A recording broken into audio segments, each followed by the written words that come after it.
মানব অফিসের কি হয়েছে? বাতের ব্যথা, বাসন মাজতে পারছে না।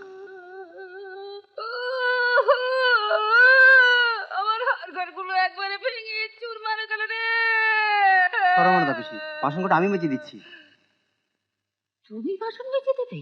হ্যাঁ, আমি গ্রামের খেটে খাওয়া ছেলে, আমি সব রকম কাজ করতে পারি। নটবরদা, তুই মানব অফিসকে নিয়ে শুইয়ে দাও। এখন শুয়ে পড়লে বাকি কাজগুলো কে করবে?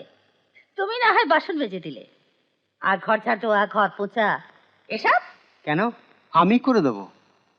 তুমি সব করে দেবে? তুমি আমার মায়ের মতো মানব অফিসি।